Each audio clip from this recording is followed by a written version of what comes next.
All right, one more political thing for the table tonight, and we are talking about the presidential race here, where you got some familiar names at the top of the tickets, presumably. We've got a long, long way to go. But for conversation, both Hillary Clinton and Jeb Bush, and there are some arguments that while the last names obviously give you instant name recognition, it also carries some baggage. And Jeb Bush recently has said that he's his own man and that he loves his father and brother, but wants to make a name for himself when it comes to foreign policy, and they don't share the same views. Hillary Clinton not only taking a step away from President Obama, but also distancing herself, one would argue, from her husband.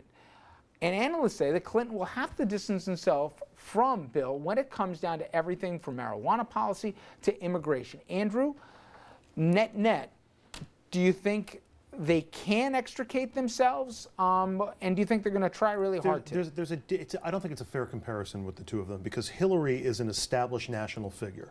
She was a U.S. senator, and people know her. She was a presidential candidate in 2008. She was the Secretary of State. People know who Hillary Clinton is. She's defined her own agenda. She's defined her own course to a certain degree. Not a lot of people outside Florida know who Jeb Bush really is. I mean, they know the name because the name's been bandied about a little bit, but they've never seen him in action. And so he will be more tethered to what people recall about his brother and his father. And I think it's a greater negative for Bush than it is for Hillary. Don? I'm just stunned on, there's no way that Hillary's going to abandon herself from Bill. I mean, that's ridiculous. There's absolutely no chance. Who do you think she is, Al Gore? I don't know what you mean by that. Of abandoning Bill Clinton. Oh, well, you see how far that got Gore. That's why I didn't really connect. She's not going to abandon Bill. Let's put it this way, Richard. The Clintons, I'm trying to look at this objectively. The Clintons, the country was going through good fiscal times. We may disagree with people buying houses and so on. Good times. The Bushes, a war that the country is still dealing with. So Bush is already distancing himself from his brother and his father. Hillary's not running from her husband, and she will not.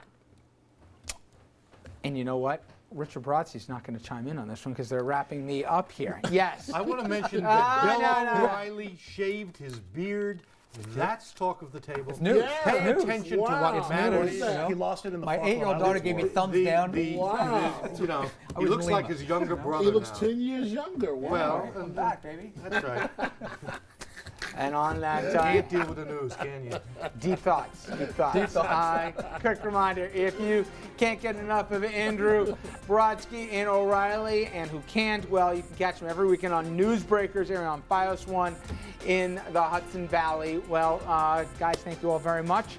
When we come back, Jeff Denoyers, meteorologist, is going to tell us when the heck this white stuff finally stops here. We'll be back with more of that.